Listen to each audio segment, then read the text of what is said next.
I'm going to be honest. The reason we got it back is not because like of money. It's because we promptly started killing 200 cops a year. Bank can control what you can and cannot spend. And we're only maybe 10 to 20 years away. Do Americans have the right to not have bought and paid for politicians? Go in the jungle and live off of nature, because if you try to live in a society, the Dajjal will have complete control. Let's bring the heat. Let's bring the noise. Welcome back, everybody, to the Daily Rumble podcast. This morning, I have a very special guest, Dustin, social media influencer over on Instagram and other social medias, an activist for more left-wing politics, and we're going to have a very interesting conversation today. Dustin, thank you so much for being here, my man. Appreciate it, brother. Thanks for having me. My basic positions are that I'm anti-imperialism. I am anti-capitalism in its current form. The current market conditions that we have now that are heavily influenced by the state, I do not think is tenable. I believe that the way that we have built extraction around basic human needs is unsustainable for a society.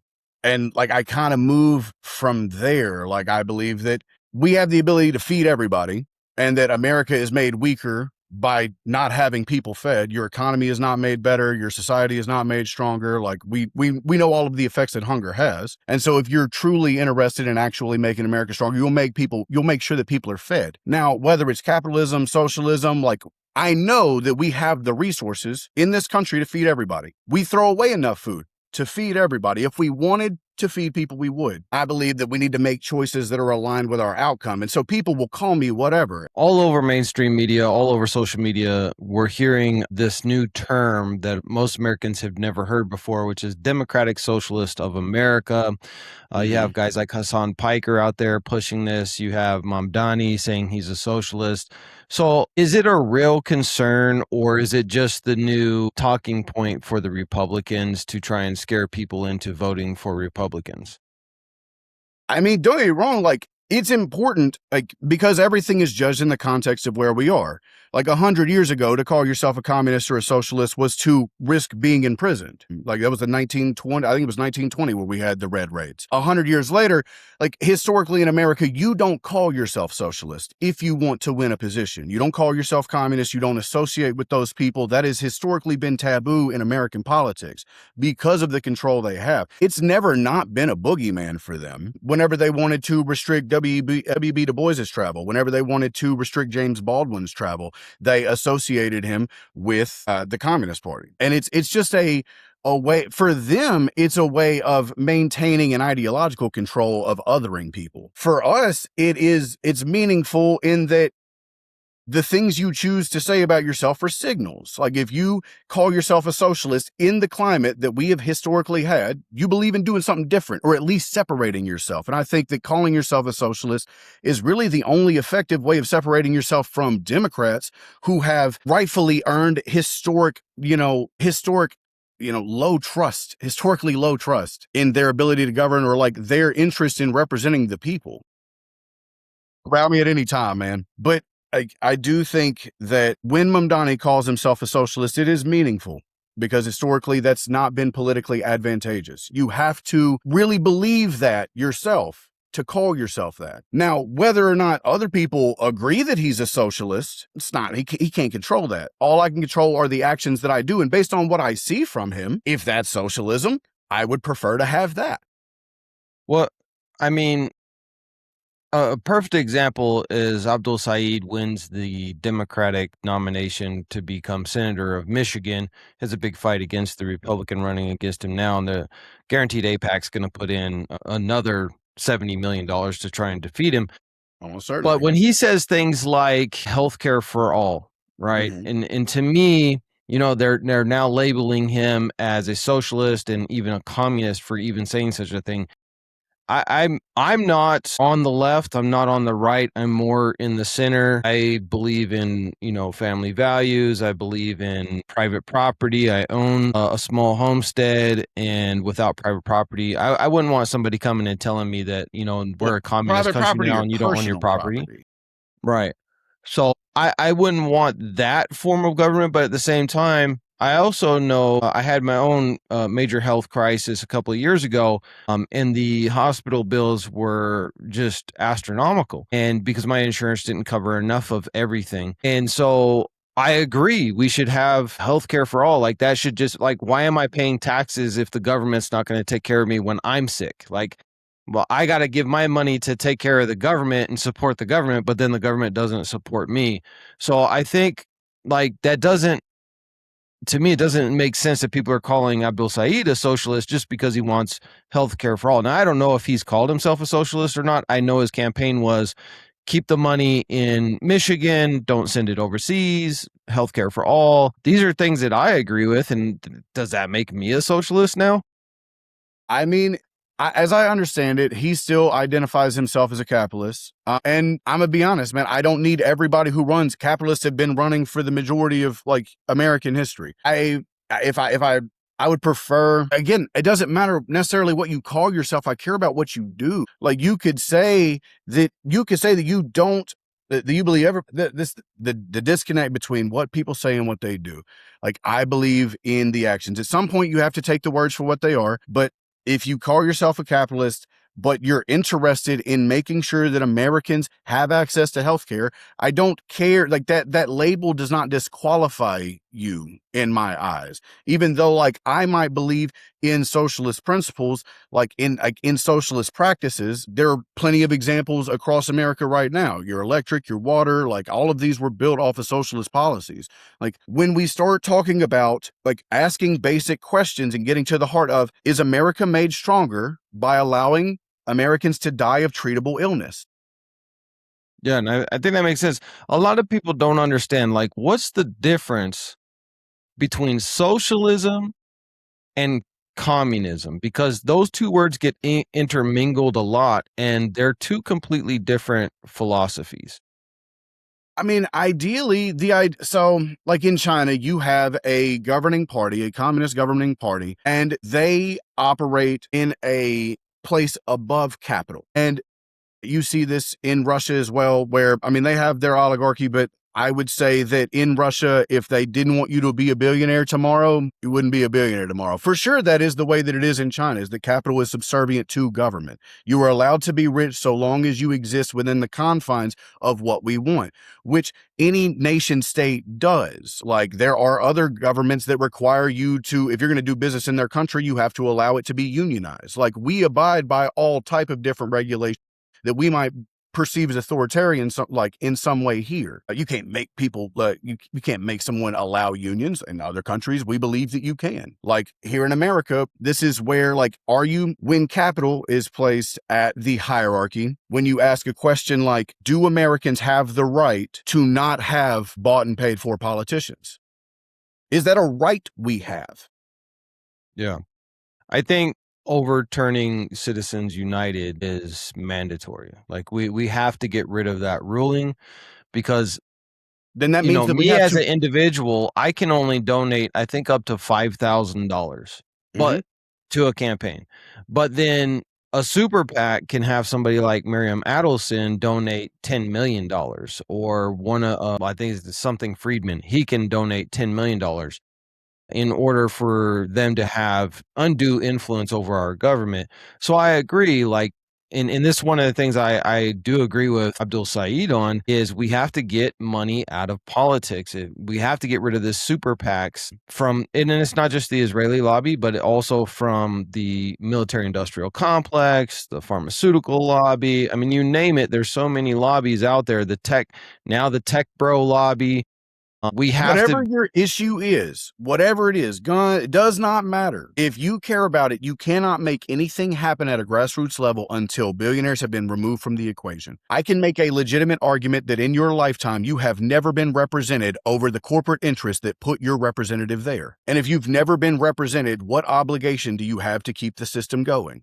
Exactly. Yeah, I agree. If the whole point of paying taxes The whole point of obeying laws is that this is supposed to benefit everybody. And when you have, less than 1% of the population taking the majority of the benefit because they have the outweighing support of the elected officials, and a lot of people focus on Congress and the president, but this goes all the way down to your school boards, right? This goes down to your local governments. Corporations have undue representation. I agree with that 1,000%. And a lot of people say, oh, well, you're just an anti-capitalist. No, I'm a business owner. I love doing business. Being an entrepreneur is the happiest thing in my life outside of my, belief in God and my family, right? I love owning my property, which I live on, which I work with my own hands. I built my own house. So I am definitely a capitalist in that regard, but at the same time, I Are don't you a want. capitalist, or are you a citizen who lives in a capitalist system? Like, you have no choice. Even if you weren't a capitalist, you would still have to do all of those things and comply with inside the Yeah. system. I guess you could just I would be say homeless and starve, but I would say I'm an entrepreneurist. I think that the greatest strength of the United States and what made the United States a superpower was small businesses. yeah. Small businesses still outnumber the large corporations 100 to 1. And we as small business owners, we get ignored by the government. And most of the laws that are passed are in favor of the big corporations. And I explained this to somebody one time before. Look at all the regulations that we have. Most of the regulations you would think are against big businesses because they get over-regulated. But No, because they're the ones who get to write the regulations. They're the ones writing the regulations because they do it because they know they can afford to do it. But the mom and pop businesses can't afford. They'll go out of business, and now they'll just take up more of the market share. There's a perfect example of this in a small or a city, I think, in Washington State, where a guy him and his partner tried to open up a moving company, and they went to get their business license, and they were rejected. And they were rejected because there was already 2 moving companies in the town or the city, and they had basically got the city council to pass an ordinance not allowing more moving truck companies in because that would have undue consequences with the market. It would lower rates and they wouldn't be able to make money, etc. And they, did this interview. It was on like CNN or something. Like, how is this American that companies are allowed to bar you from creating competition against them? Mm-hmm. So yeah, I agree. Like, you live in an authoritarian oligarchy. Yeah. Like, John Adams would absolutely Adam Smith would absolutely revile what we describe as capitalism today. There's a similar thing happening here in Arkansas. Like, we put undue barriers in place of people capitalizing off of their own labor. Like, we'll put barriers to stop you from just being able to cut hair. We'll put barriers from you being able to, sell plates out of your house, from being able to do nails, to be able to one of the things that people would describe me as right-wing or libertarian is that I believe in the principle of voluntarism. Like, ultimately, if I can come to your house and you can cook me a steak and I can eat that steak, then you can sell me that steak. And I don't need anybody to decide what is a consensual transaction. If I'm sorry, go ahead. So here's a perfect example of that in real world, right? So look at Singapore. Singapore is a very capitalist, very small country. It's an island country, but very modern, very high tech, very wealthy for its size.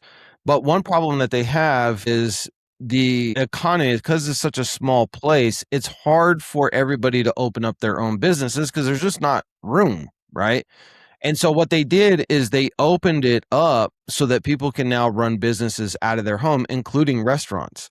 And so my own sister-in-law who lives over there, she just opened up her own little restaurant where she cooks for people, and then her son goes and delivers the food to the customers, kind of like a DoorDash thing, but it's her son doing it. And she's already doing really well. Like, it's taking off, almost immediately. And so why can't we do that here? If I wanted to open up my own kitchen in my own house, why can't I? But you would have 10,000 regulations that you have to go through, and then because it's a private residence, they're going to deny you. But if I can eat at your house and it is perfectly fine for you to serve me food cooked on your stove, what is the difference between you giving it to me and me paying you for it?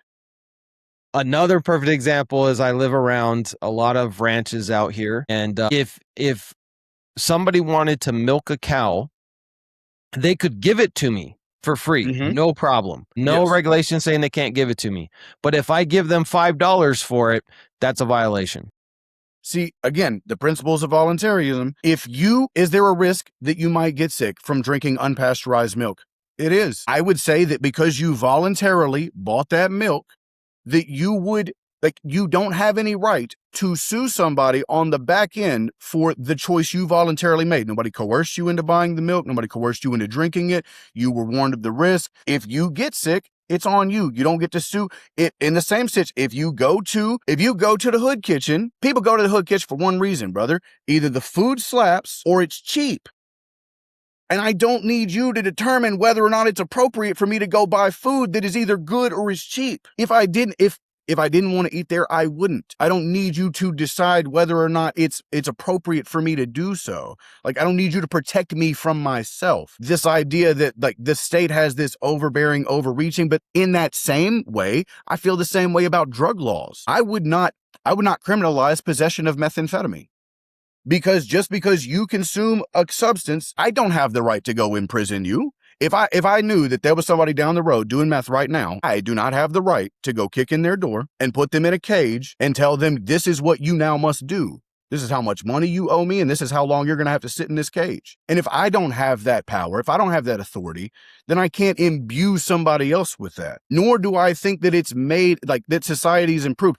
Could you criminalize the selling of? Yeah, I believe that you can and probably should. But as far as someone possesses a substance that they are going to do and is harming nobody but themselves, a motherfucker can sit in their trailer and drink a 30-pack and drink themselves to death, and nobody's going to stop you. I don't have the right to prevent you from doing it, even if I think it's going to harm you. And I don't think that the government can have a right that we don't have. But why do you think the difference is that you can drink yourself to death with alcohol, which is one of the leading causes of death in the United States? Alcohol-related liver disease, car crashes, I mean, you name it. Alcohol is a very destructive thing. And yet the government allows that. But then when it comes to, say, more harsh drugs, etc., then they crack down on it. Is it because it's easy to tax and the alcohol lobby has undue influence they over have an outsized influence for sure. I mean, they've got the same billions of dollars that everybody else has, and congressmen are relatively cheap.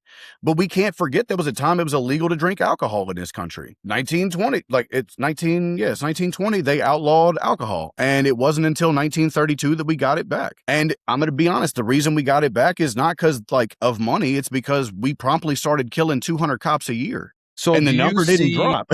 Do you see capitalism that we have currently as fundamentally reformable, or does it just need to be replaced entirely? I mean, how do you replace something? Capitalism has its merit in that it was built to replace feudalism. And like, there are aspects of it that I don't think are problematic. I do think that the idea that you create value in a society is however you want to do it. I don't believe that the government should interfere nearly to the degree that it does in basic people's in individual commerce and consensual exchange. People are going to do that regardless, and they should do that at the local level. I think that when you get entities that are capable of crossing state lines, this is how I define when capital enters the ruling class, because I think that if you've worked your whole life, like the dude who owns this shop up here, he's worked, his whole life. He built a shop, ran it for 20 years. He's worth maybe 4 or 5 million. If you sold off everything he owns, maybe he could get to 10. Like, that's the lifetime accumulative earnings. Like, that's not going to do you anything, brother. You're not changing you might be able to buy a couple local elections. And if you use your money to influence market conditions in your favor versus everybody else, that's when you enter the ruling class. If you try to use your money to create an advantageous system for you and nobody else, you are that is where the capitalism has to be reined in. Like, the idea that there are reforms that we could make. Like, I think that there are other ways of doing capitalism, like co-ops. Co-ops are exist inside of a capitalist system, and they make money right now. Is it the most effective way of making money? No, you're not going to make as much money as humanly possible by being a co-op, but everybody's going to have a stake in this company, and they're going to be invested in the company staying here. Like they're going to be invested in the company paying wages that allow people to live. Like if we were profitable, we're not going to vote to give the CEO all of the money. I would do it in such a way. So like one of the reforms I would make, like if I could just wave a pen, you would not be able to get a government contract as a private corporation. You would have to be cooperatively owned, because I don't think it's appropriate that you go in search of socialized, collectivized money and you get to privately enrich yourself with that. I think if everybody who currently does work for the public on a government contract, I think if that was cooperative loan, that would go it would go a huge way. Like there are solutions that exist inside of this system. Again, there's enough food to feed everybody. If the dollar collapsed tomorrow, I could still feed everybody. Even if your dollar didn't pay for anything, if it wasn't profitable to get you food, I would still need you to have it. Yeah. If it wasn't profitable to get you oil, I would still need you to have, the economy would still have to have it, even if nobody made $1 off of it. Like some of these things we have to start thinking about literally like what keeps society going, and is it necessary to extract as much profit from it as possible? So one of the biggest pushbacks from the right on socialism is, if socialism's so great, then why do people flee socialist countries to come to the United States? What would your response to that? I mean, people aren't fleeing the European states. Like they're socialist. That's true. Anytime someone references a socialist state that they're fleeing, they're talking about someone that we've destabilized their economy, or we've put sanctions on, or we've bombed their country, or we had a coup, or we installed a dictator. Like anytime, whenever Bolivia was flying cocaine into America in order, like we were that whole MENA connection where they needed guns, we needed their fascist regime to have guns in order to fight the communist uprising, the populist uprising in that country. But they didn't have any money. All they had was cocaine. And so we were like, okay, we'll take your cocaine and we'll give you guns for it. But like, it's not in their best interest to be growing cocaine as a cash crop. But we incentivize it because we need you to be in power. And people are like, yeah, bro, I would love to be in power. And I'll continue growing cocaine if that means I can have the guns. And because we accept it as a commodity, now we have to do something with it. And what you saw was that cocaine flooded the American market. And to the point where we eventually had to invent crack just to get rid of it all. Sorry, go ahead, brother. I'll go off on a tangent again. No, it was just, I was thinking like what you were talking about, when you compare that, we did the same thing in Afghanistan. Like we literally had troops on video walking past poppy fields, and the reporters would ask them, why aren't you destroying these? And they said, we were ordered not to. My stepfather was in the military intel, and he was stationed over there for a while. And when he came back, I asked him about it, and he was like, man, we didn't do anything good over there. Like we literally were supporting the heroin trade in Afghanistan. That was our entire mission. We would have meetings about it every single day. This whole war is a farce. This has nothing to do with terrorism. It has nothing to do with the Taliban. This is a drug war that we're doing, and we're the drug lords. We're the ones doing it. We're facilitating it. And it's absolutely insane. Well, I mean, and this is the thing. When you have a gun, like when the only thing that your country really can offer to the world is to be the gun that you can point at people's head to get them to do what you want, like you have to find a way. Like people don't know that the Kabul mountains have massive lithium reserves, but they don't want you mining their mountains. Like China at the time, needed lithium. Like the world needed lithium back in the early 2000s. We thought that was going to be the future of battery technology. And so whenever you find deposits like that and you think that you can secure them, what you need in Afghanistan is a stable government that you can do trade with, that you can execute business contracts with. And what we found is that they don't want us there. Brother, I've lived this way for 1,000 years, and God willing, I'll live this way for another 1,000. I do not need your capital. And you're not allowed to hoard resources away from the global marketplace. Under this current globalized system, if you try to hoard resources, we will treat you like Venezuela, or we will treat you like Afghanistan, or we will do you like Libya and Syria if you do not engage with the IMF.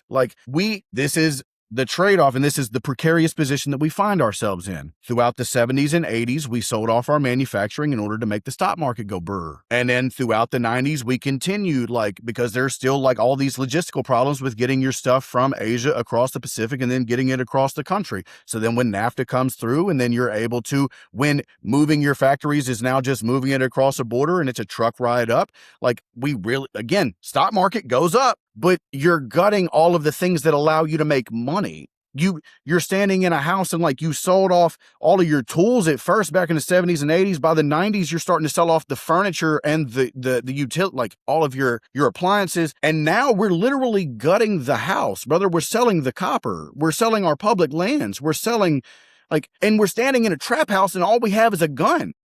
And at some point, just like anybody in a trap house with a gun, at some point, I'm going to go start robbing folks. And that's what you see in Venezuela, because it's easier to steal oil than it is to pay for oil.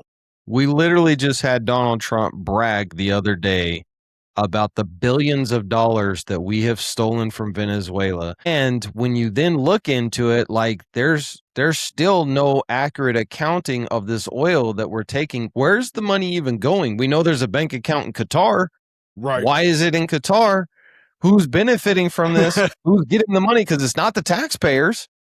So where is this money going? It's like, this is the most insane thing I've ever seen in my almost 50 years of life here in the United States, is we have a president bragging that he is literally stealing from another country, and we don't even know where the money is going. We have no idea.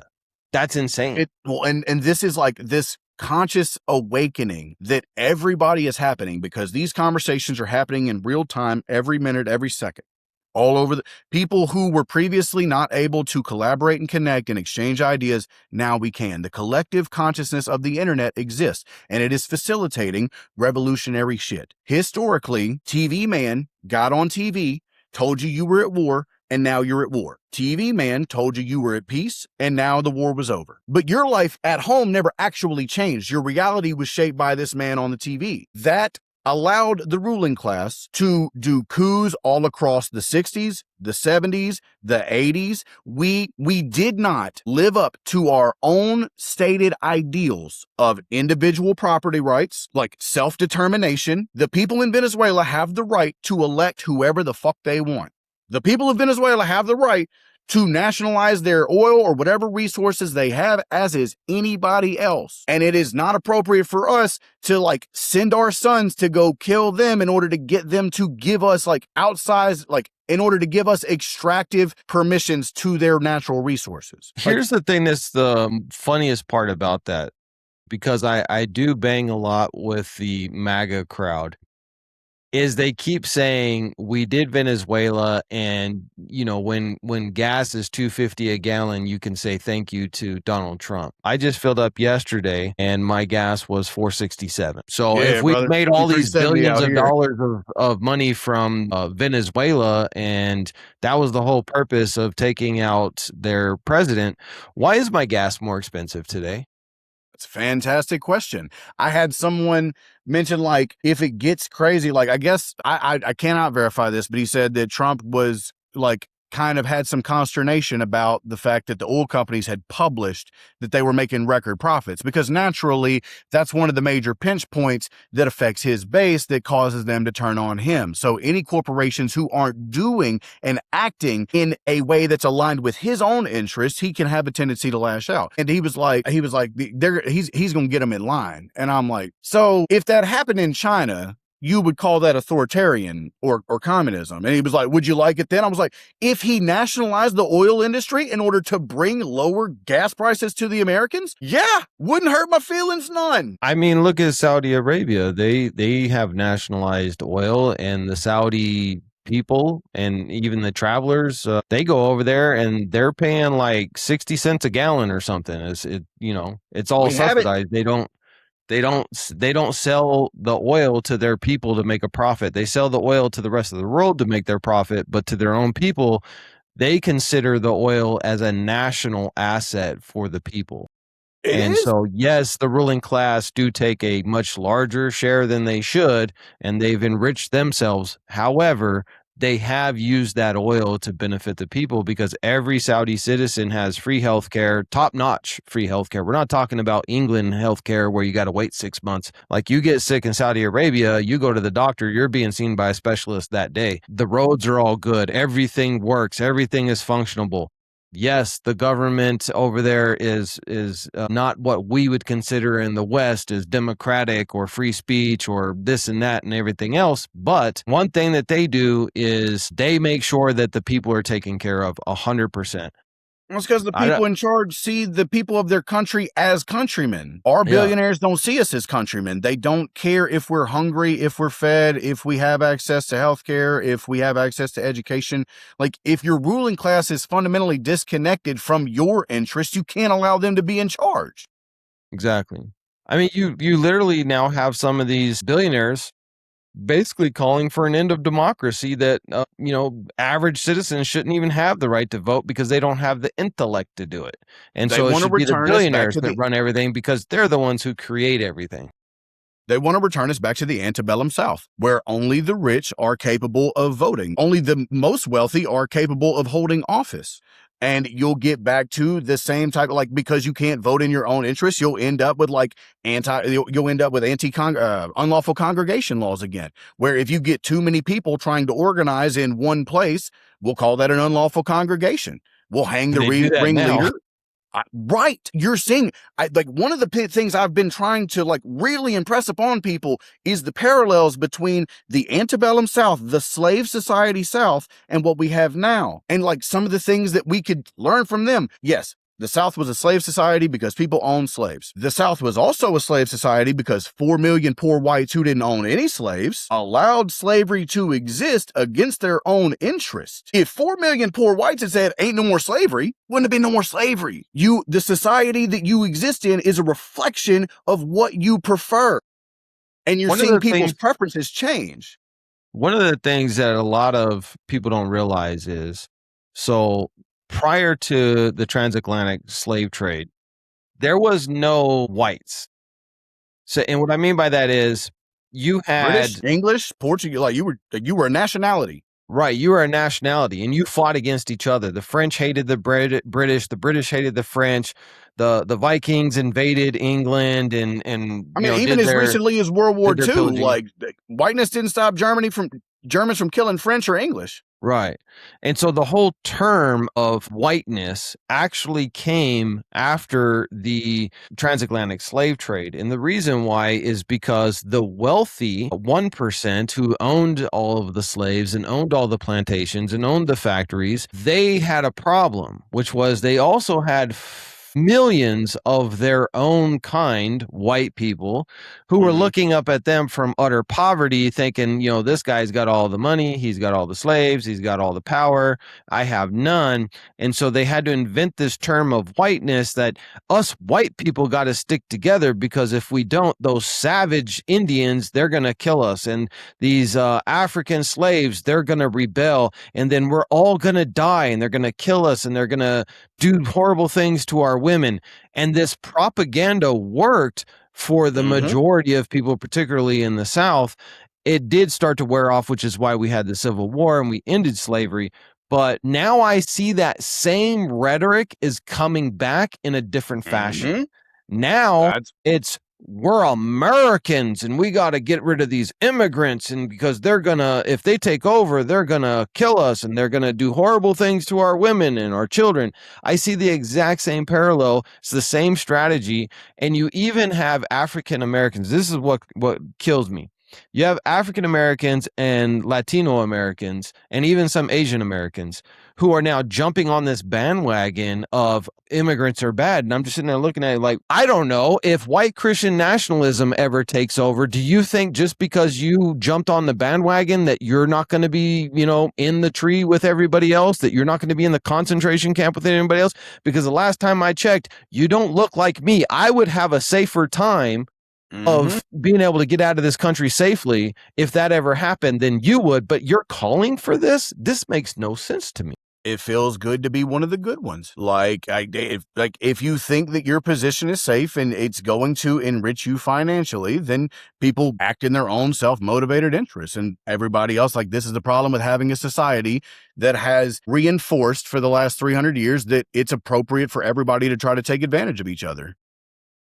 Like, there is no camaraderie. There's no like actual national identity or like any real binder around the term American as a whole. Like, people in Texas don't see it, like people in California as their countrymen. Like, I would say largely. Like, if something happened to like California, like violently, people in Texas would be like, ha, serves them right.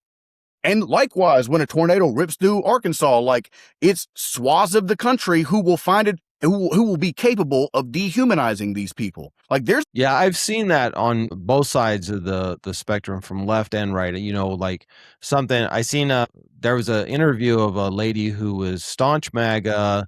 She was making social media posts, whatever, and she was in Arkansas, one of those tornado belt areas, and a tornado ripped through her town and destroyed her. And I seen people, you know, laughing and saying, "Ha, this is what you get for voting for Donald Trump," blah blah blah blah. And I was scratching my head like, okay, I don't agree with this lady's politics at all. But at the same time, I don't want her, you know, family being in danger of losing their life, or her neighborhood of losing their life. And then the same thing from MAGA to the other, like when there's I don't know, something happens, and like you said, in fires in California California or something. Yep, you deserved they'll it. celebrate It's it. your liberal Democrats getting you all burned up. Serves you right. You Yeah. deserve to lose everything. Like, I think whenever you ask me how I identify myself, like, I think it boils down to, if you are in the working class, brother, I do not want you to suffer needlessly. Whether that's hunger, whether that's housing, whether that's healthcare, like whether that's access to food or access to water or electricity. I do not want my people to suffer needlessly. There are vile people in my life, like, who I know hold, I say vile. There are people in my life who hold reprehensible viewpoints. I don't want them to starve to death, brother. I want them to have access to, like, I want their kids to have access to education. We're all made stronger by having access to these things. There is nothing like there is really not anything you could do that makes me want you to just suffer for the sake of suffering. And here's the thing about this. I think the division that we have online is overrepresenting what most Americans feel. And the perfect example is, I'm a Muslim. My family is all Muslim. My wife wears hijab. We live in a small rural town. And every time we go to town, the people absolutely love my wife. Now, me, I just look like a white American with a beard. People probably mistake me for being MAGA.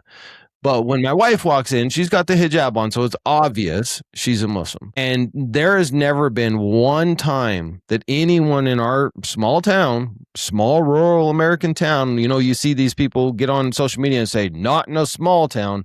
Well, I live in one, and I've never had anyone say anything negative to me or my wife about our religious beliefs. And so when I see it feels like it's this overwhelming majority feel this way online, but then in reality, it's like, no, they don't. The comment section is not representative of how conversations happen in real life. And then a scary report came out that there's actually a company in a little country we all know tries to influence our government overwhelmingly, that they've literally been sending out millions of comments through, somehow they're creating all of these accounts and they're just bots. They're not real. I can't tell. I can't discern. It's why I don't go back and forth. I delete. I monitor my comments hard as fuck. You're not going to spread propaganda in my comments. If you want to go say dumb shit, you go do it on your page where don't nobody care. Like, but you're not going to do it on mine. And because I can't tell who's a bot and who's not, I just delete. Yeah. And there was a report that came out that said you are more likely to be engaging with a bot than a human in the comment section. And there's a few ways that you can tell it's a bot. Number one, the comments in your comment section on a really viral video, which I have several, and then it's got, thousands of comments. When you go through the comments, you can see the same phrase being repeated by different accounts. Like, I get Islam is cancer all the time. That's most likely a bot. right? Right. The average person isn't going to just say Islam is cancer. They're going to be like, I hate you, Islamic cancer. But like, they're going to be more real about it. They're going to express themselves. They're going to wear their feelings on their sleeves. Where the bots, they just have this narrative, the propaganda that the algorithms told them to push, and they're going to push it. And that's why I tell everybody all the time, like, I won't argue in the bots either. I will leave certain comments up so that I can refute the comment, and then I'll people will restrict be it able so to they see the can't comment falsehood. no more. Yeah. Yeah, Use and then it they'll as be able to as see a the evidence and the truth of the refutation of the comment. But most of them, like, I do the same thing. If you're just clearly just trying to put propaganda, or you try to put a link in one of my comments so that somebody will go and watch some propaganda video, yeah, you're gone. You not you only have will the I right. delete it, I'll also block that person. Right. Yeah. No, I block, I delete. You have the right to make your own propaganda, just not Yeah. in my public forum. Yeah, go make your own channel. That part. Go make your video, go say it, go put it out into the world. Go live that shit that you actually believe. Like, again, you would never, like, it'd be people in the comments, you would never say that shit to me in real life. That's not how this conversation would go. And so I don't feel the need to entertain it because I know it's not real. Also, you don't exist. If I block you on this social media thing, you literally do not exist anymore. Yeah. Like, So do you think that, like, there's these calls, for a civil war on both left and right, right? On the right, they want to bring back the Crusades, and on the left, a lot of people are saying for overthrow the government, like.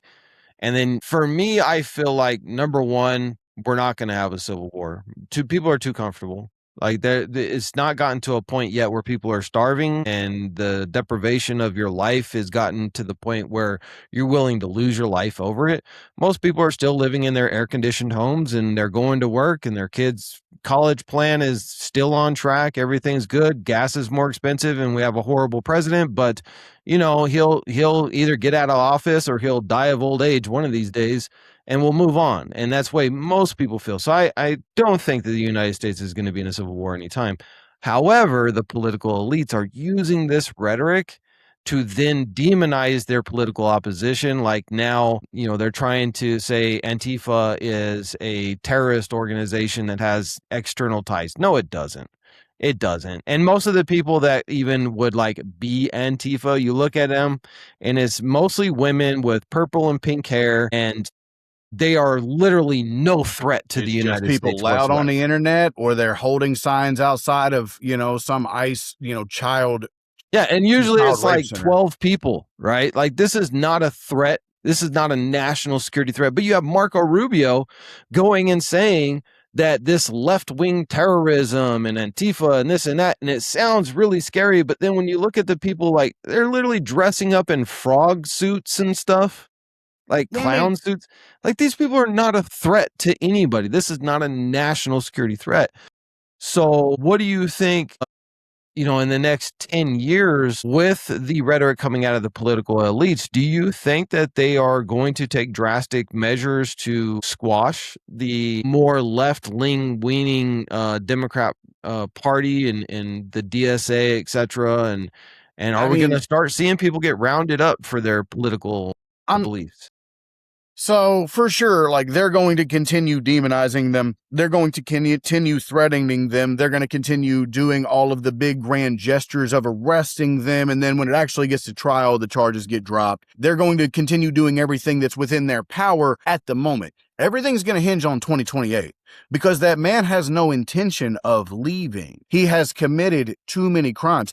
Too many people have committed crimes in his service. They are invested in him never going anywhere. Now, whether or not you'll be able to make that happen will depend on actual large-scale election fraud or election suppression. And that will only happen if at the local level, grassroots level, enough people believe that they can break election laws without suffering any consequences. We're going to see whether Americans actually do the thing in 2028, like if our systems uphold or if they don't. Like, we're not any more special than anybody else. We know what the intention is. Whether or not the systems can handle the intent at that level of power is to be determined. But he doesn't have a choice. He can't. He either dies the president or that man is going to prison.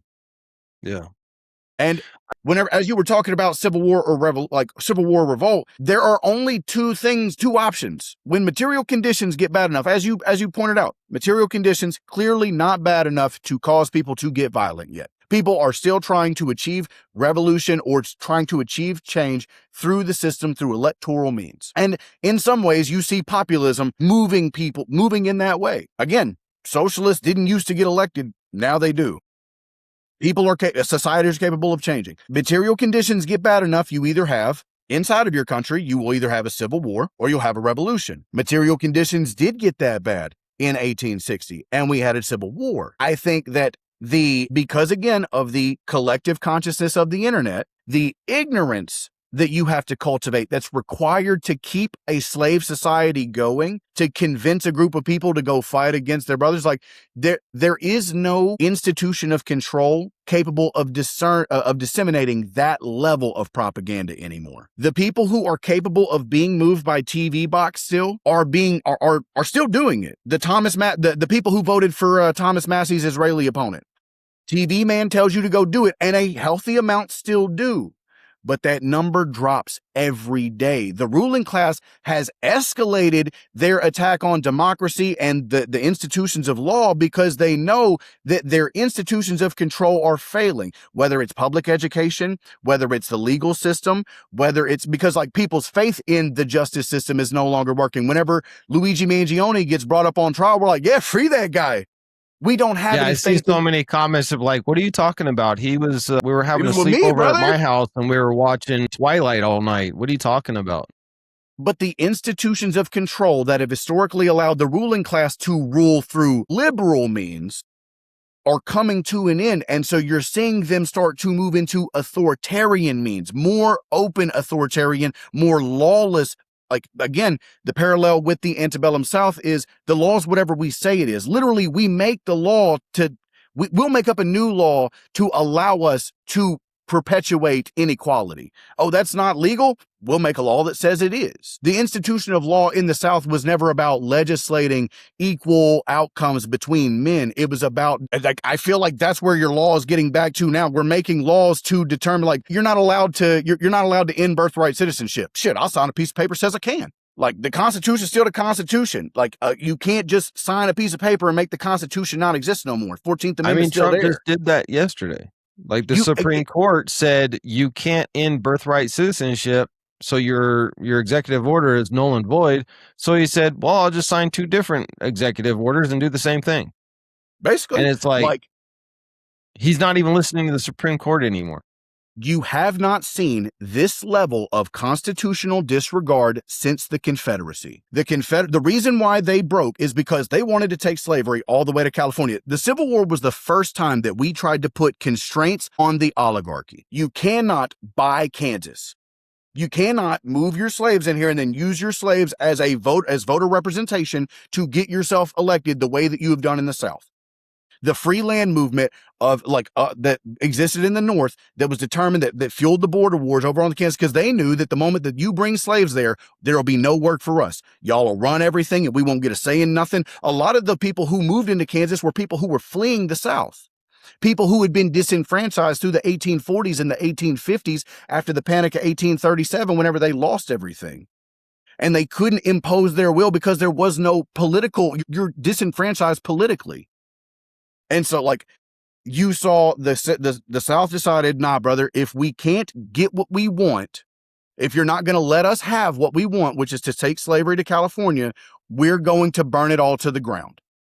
If you won't allow us to continue expanding slavery through constitutional means, through like legal voting, through representation and having enough congressmen and Congress to get what you want done through, then we'll burn the whole thing down. We just won't participate anymore. And you're seeing the same thing now. If billionaires can't do whatever they want, buy your politicians, extract everything out of your food, out of your gas, out of your pharmaceuticals. If we can't get every penny from you, we'll burn this whole thing down, brother. I think the election of Abdul Saeed winning that primary in Michigan is both an optimistic yet scary event. And I say that because it's optimistic that he beat $70 million in super PAC money, most of it pro-Israel money. Here's the scary part. do you really think that the people who just invested $70 million to defeat him in an election will allow him to get elected or stay in power? And I was just saying this to a friend of mine yesterday, Eric Warsaw, that man, he better have some good security.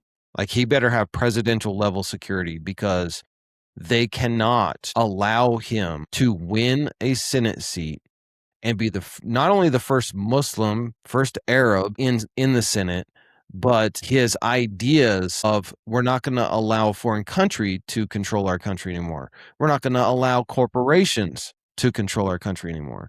And I don't know. I know he's a U.S. citizen. I don't know if he's a born U.S. citizen or not. I know his parents are from Egypt. I think he was born in Michigan. But could you imagine if he wins the Senate seat? This guy is now becoming like a rock star, like Barack Obama level, where he went from nobody had ever heard from him. He did a speech at the Democratic convention, and all of a sudden he was president a couple years later. That's the level of stardom that Abdul Saeed has right now, and it's just getting bigger and bigger. Could you imagine if this guy decides he wins the Senate seat and he decides, you know what, I'm going to run for president? And they just couldn't allow that, because he is a threat to the corporations. He's a threat to the state of Israel, not going to send them any money anymore, cut them off, maybe even put sanctions as a president, which he could do. Do you think that Abdul Saeed, if he could run for president, because I don't know if he's a naturalized or if he's a born U.S.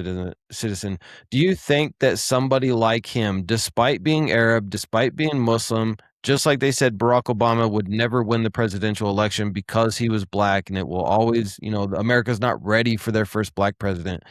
Do you think Saeed could change everything? I mean, I don't know about that. Like, I don't think that he's interested in truly changing everything. I think that, like, if you're invested in capitalism, there are going to be things that you keep in place. But I think the larger thing, whether or not he is actually revolutionary, I don't want to take away from the importance of the victory, because he did have 70 million spent against him. And historically, 70 million gets spent against you, you do not win. All of the ruling classes, institutions of control, they're like the papers, your radio, your TV, everything gets levied against you. The American public moves that way. And in spite of all of these institutions of control, they couldn't stop him. It cannot be understated, or it cannot be overstated, how monumental that is, and how monumental it continues to be, because the same thing happened with Mamdani, and the same thing happened with the other 3 DSA candidates up in New York. You're seeing this happen everywhere, where the historic American xenophobia, like, there was something in the idea that a black man named Barack Hussein Obama could be elected here in America. It, like, that again, revolutionary in the history of this country. A black man has been elected president. Yeah. What undercuts the hit of that revolutionary impact is his continuation of capitalism, his failure to bring anybody to responsibility for the 2008 housing crisis, for the banks destroying the American economy.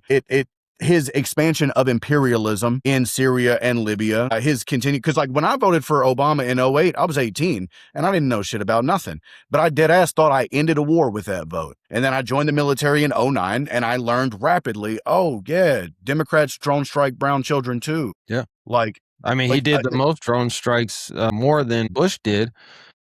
In effect, like, when we're talking about really what his legacy is Barack Obama any different than fucking a 80-year-old white genocide, like, war criminal? Like, in effect, like, I understand that, like, his personality, but when we're talking about the lasting policies that he's going to be remembered for, that he, like, when we judge him for his actions, is he really any different than any old white capitalist imperialist?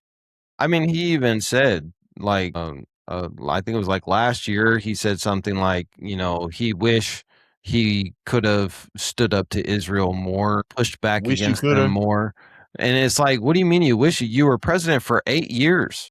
All you had to do is just say no. On what you believe. If you actually believed it, you could have done it. Yeah, but he didn't. And I knew as soon as he got elected, his chief of staff, who later on became the mayor of Chicago, his chief of staff was a former IDF soldier.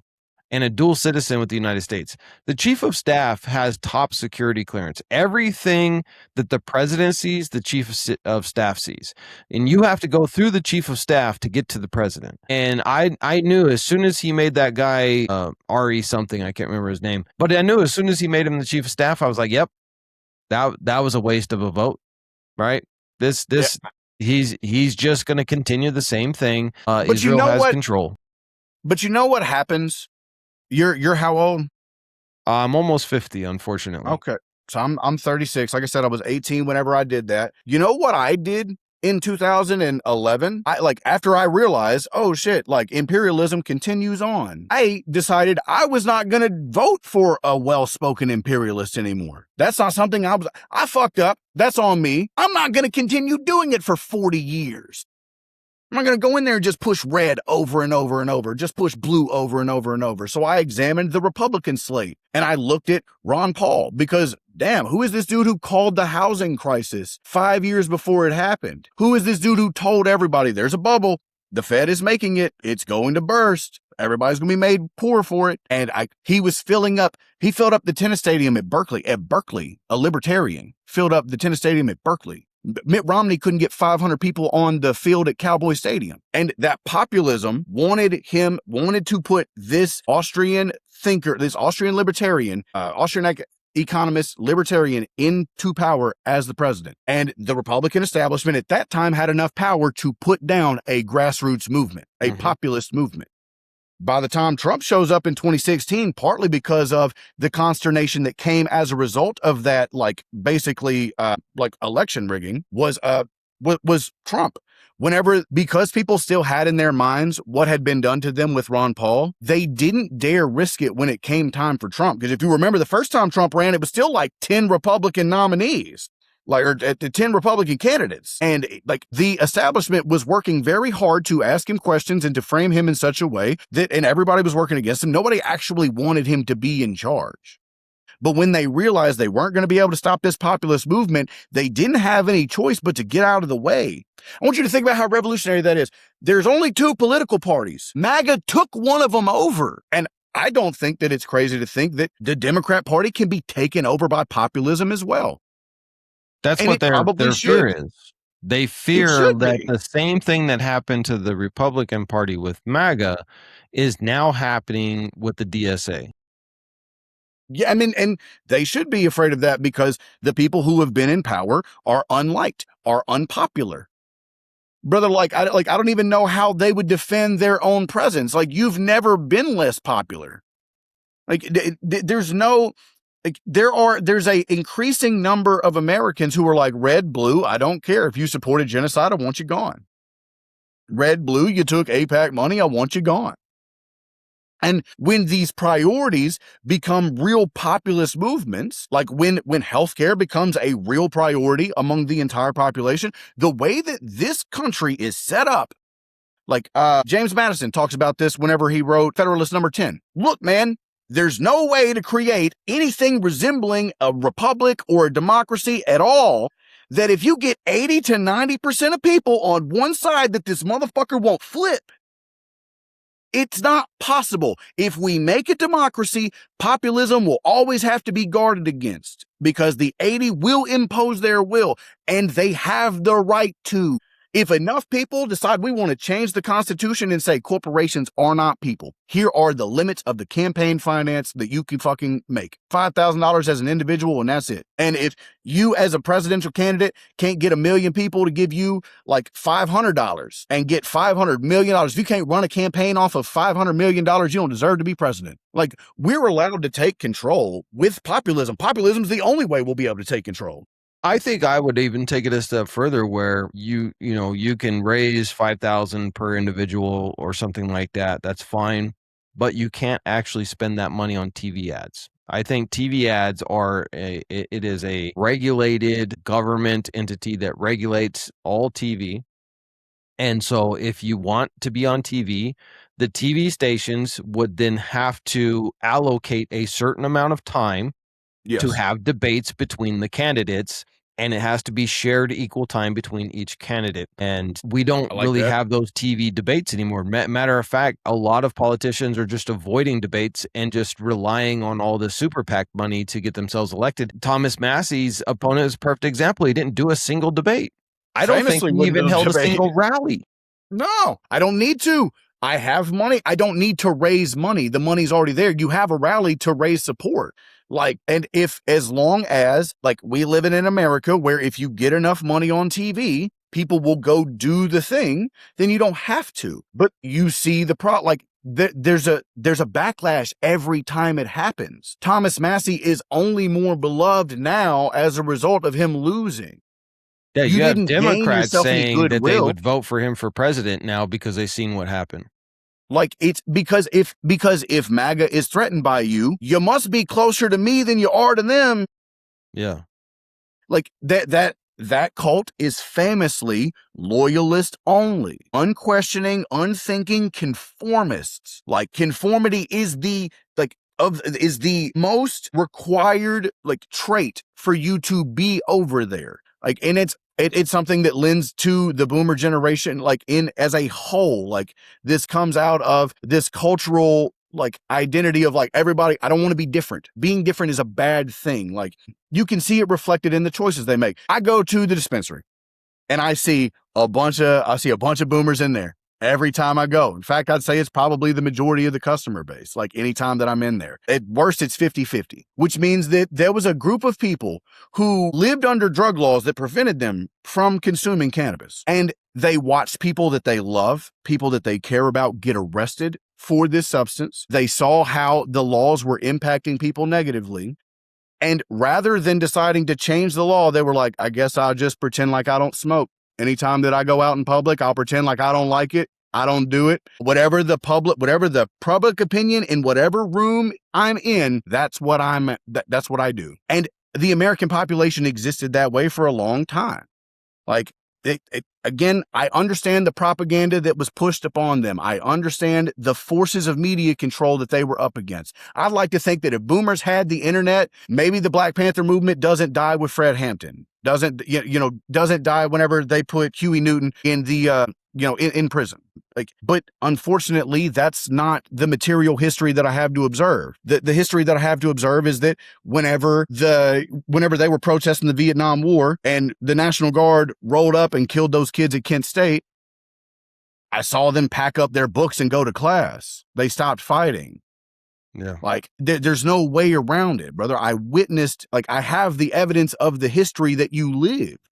I saw y'all vote for George Wallace, brother. Segregation now, segregation forever. I can see the choices that y'all consistently made. And in the same way, it undercuts their credibility with us, their moral credibility with us, their ability to define what we should think about where the country could be. Because I saw what y'all allowed to exist. And it, like, how can I trust you? Like, how am I going to take your criticisms to my solutions seriously when they're solutions to problems you never even tried to solve? Yeah.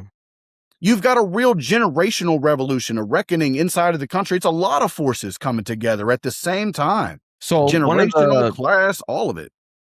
One of the biggest attacks against the left from people on the right is that the left just wants to take away our Second Amendment. And a lot of people on the left do want to take away the Second Amendment. They freely say they want to get rid of the Liberals want to take away your Second Amendment. Leftists want you to have as many guns as possible. And that's what I was going to ask you is I'm seeing now more social media influencers who are on the left saying, no, we don't want to take away the Second Amendment. In fact, everybody on the left should go and buy as many guns as possible, buy as much ammo as possible, go to the training, get the training, go to the gun range, practice with it. Not that we want to go to war or anything, but if it ever happens, you don't know how to use. You can't allow yourself to be a victim either. So what I think I already know the answer to this, but what's your stance on the Second Amendment? Bro, I'm pro Second Amendment as hell, brother. You ain't taking mine. There's no situation where I believe the government would ever come try to take your guns that comes from a place of altruism. Not ever. Not from my government, not from this government could I ever see that was a effort being done out of a place of like, this is for your benefit. And like, not only that, but like logically, it would never make sense, brother. Like, there's a reason why it was included. You have to be able to defend yourself. One of the things, like, you remember the Bundy Ranch, the Bundy standoff, whenever I think it's 2013 or 14, but you had, I mean, not a lot, maybe 300 to 500 well-armed, Americans go down, point guns at the feds. And while we recognize that the feds could have killed everybody on that bridge pointing guns at them, some of them are going to die. It's not going to be bloodless. And if the mere threat of violence can force the federal government to abandon their position and go home, not a shot was fired. That was, by all accounts, peaceful. I mean, it was peaceful. Not even by all accounts. It was a peaceful demonstration. Not a shot was fired. Were no fights. None of that. You can't actually point to any violence. People would call the act of pointing a gun at somebody violence, but if they're pointing a gun back at you, I would say that's mutually assured destruction. In the Bosnian genocide, there were two towns. Srebrenica was utterly horrific massacre happened there. And the UN had came to the city and told them, listen, we'll protect you, but you have to give up all of your arms. You have to give up your guns, even hunting rifles. You can't even have those. And if you do that, we will protect you. And then they went to another town in Bosnia. I forget the name of it. They told them the same thing. And they said, yeah, right. We're not giving up our guns. We know what the Serbs want to do. They're broadcasting what they want to do. And if they come here, we're going to fight, but we're not giving up our guns. Out of those two cities, which ones got the genocide done on it? The one who gave up their guns. The Serbs didn't go to the town where the Bosnians had all had kept their guns and didn't rely on the UN. And when the Serbs came to Srebrenica and told the UN, you need to leave and get out of the way or we're going to kill all of you too, the UN packed up and left. And it was a bloody massacre, and thousands of women were brutally raped. Children were killed. Men were lined up and killed. And it's because they gave up their guns. And so if they're going to kill you anyway, you might as well. If they're going to kill you anyway, you might as well keep whatever ability you have to defend yourself, man. And honestly, better men have died for less. At some point, people are going to have to figure out, what is and what isn't worth dying for. And honestly, more importantly, what's worth killing for. Look, man, you have a person, right? You have a president right now who has made it clear, has stated his intent to not honor the Constitution and run for a third term. And if it's going to go for a third, you might as well assume it's going to be a fourth or however long he's alive. You have a group of people who will fight on their behalf. Now, cops already do that. Again, the ruling class consists of three factors. You have capital, you have legislative, which exists to put ink on paper on their behalf. But a politician in a suit or a billionaire in a suit ain't never made you do nothing without a cop, without a gun and a badge, without a gun and a stick. Yeah, when they come to evict you from your home, it's not a guy in a suit doing it. It's a cop. That part. After the housing crisis, that's a fact. It wasn't politicians came and kicked you out your home. It was a cop said, we got orders from the bank. And that tells you what the relationship they have to the public and capital is. They are the enforcers of the ruling class. Now, I know that there are some people who exist in the policing profession who will not point guns at Americans. They won't be cops anymore. Authority is reserved for the people who enforce the status quo. And you are eventually going to have to either point guns at peacefully or pull the trigger at people who would violate the Constitution. It's not just a right. The founders gave you a goddamn duty, a moral obligation to go overthrow your tyrannical government. It is expected of you, and in the founding of this thing. And I think that we have to be able to say that out loud. We have to be able to have these candid conversations because people need to know what the stakes are. And if you don't accurately relay to people what their relationship is to the ruling class and capital, they will kill you. It ain't a billionaire alive that would not kill you to keep their billions, period. And you need to reckon. Peter Thiel doesn't even know if the majority of humans should even continue to exist. And he's one of the wealthiest individuals with some of the most power and connection to Donald Trump. That's a scary thing. Like when you It have is. somebody with that much power, that much money, who also fled the United States, by the way, moved down to Argentina. Imagine that. See that. Yeah. Which is honestly a good sign. I don't want you to feel comfortable sheltering here. Like that was the whole thing. Like I believe with Greenland is the idea that we're going to have a billionaire island that has enough resources for us to run our surveillance state from the island, and there's no way to get to us without us knowing you're there first. I think they can't ever be completely secure inside the country. That's why I don't have any problem with like, nah, bro, tax them. And if they don't want to comply, take their money. What are you going to do? Go somewhere else? You think you're going to go to France and try to buy off the government as an outsider? You think that they're going to let you undercut labor standards by employing 12-year-olds over in Greece? You're only able to do this type of corrupt shit here. We're the only ones. You're going to go to another country where you don't speak the language. You're an outsider. Governments are already bought against you. You're not leaving. You'll take your 20 billion instead of 40 billion. Shut up. Yeah. I mean, when you think about it too, like what is the difference in your quality of life if you're a trillionaire like Elon Musk, right? Not actually a And trillionaire. what's the difference in his quality of life now being a trillionaire from when he only had 20 billion? Nothing. He still owns the same houses, he still flies the same private jet, he still goes on the same vacations. If you had $20 billion, unless you just spent it on the most obnoxious stuff, like you were just buying 100 mansions, you could never spend that money on quality of life experiences. You couldn't take enough vacations. You couldn't experience enough things for you to ever Eventually, spend I've $20 done it billion. all, brother. So why do you need $1 trillion? Why do you need to be worth $1 trillion? And it all comes down to they just want more power. The more money you have, the more influential you become. I mean, he literally said that he's going to have Sneeko deported as though he's the president himself. And even the president couldn't have Sneeko deported because he was born in New York City. Right. Like, well, the His idea parents that were lawful in the United States. They weren't even illegal immigrants. There is no way you could ever strip the citizenship of Sneeko. Yet you literally have Elon Musk saying, yeah, I'm going to have him deported. I don't like what his views. matters is that I say it, not that I do it. We don't make like, this is the difference between actions and words. Like, if you're judged by what you're actually able to do, then we will like Elon Musk couldn't buy Twitter. Elon Musk had to borrow money to buy Twitter because Elon Musk can't sell enough of his Tesla stock without devaluing it to the point that he's not a billionaire no more. Because it's all imaginary money built on fucking like Jenga. It's none of it's real. He has to be a trillionaire just to make it so that he could purchase, like has 100 billion worth of purchasing power.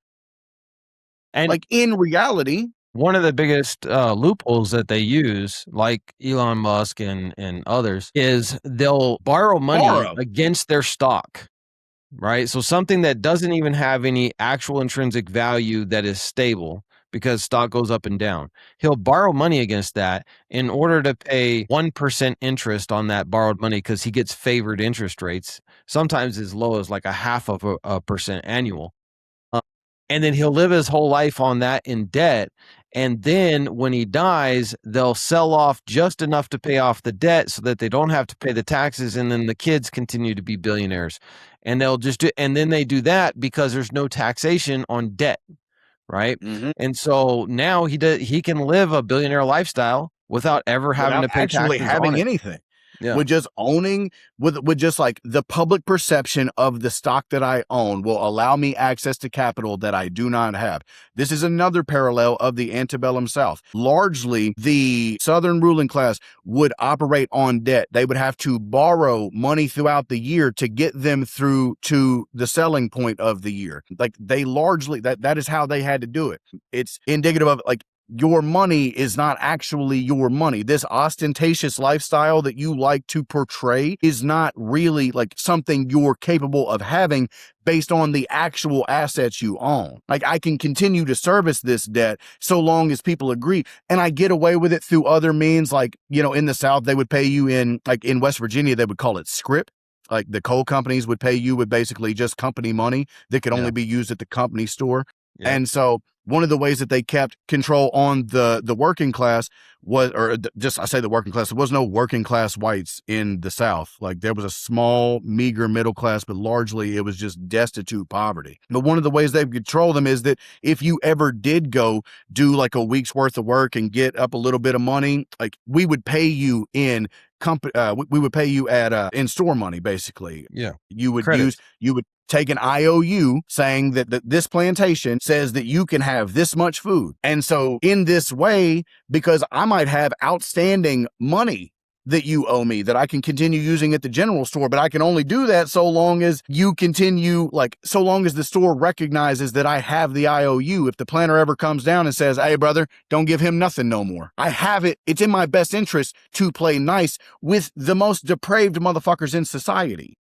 You know, in Islam, there's a prophecy that the Antichrist, or we call him the Dajjal, will come. And the Dajjal, the way that he'll have control over people is he'll have control over your money, he'll have control over your water, he'll have control over your food. And you'll have to either obey what he says or you won't eat. You won't have food. And the best thing for when he comes is to go in the jungle and live off of nature, because if you try to live in a society, the Dajjal will have complete control.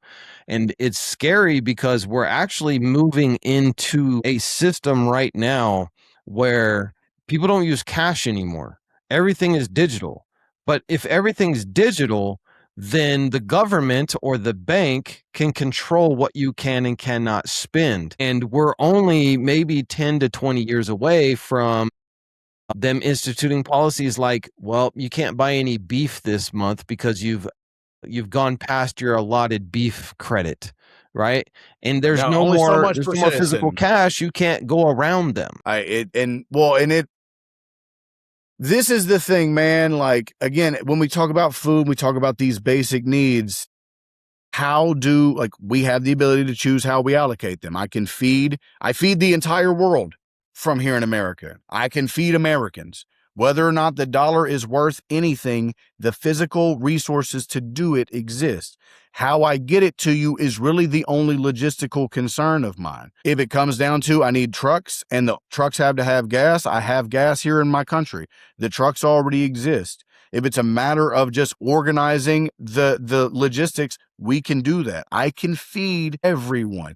It's a matter of whether or not we want these things to work on our behalf, or if capital gets to decide how these resources are allocated. And this is where, like, brother, you call it socialism, you call it communism, whatever, but y'all better start putting some restrictions on these motherfuckers, or they will absolutely, like, ration your water down. They will give so much water away to private corporations that, like, brother, my water bill was almost $300 last month.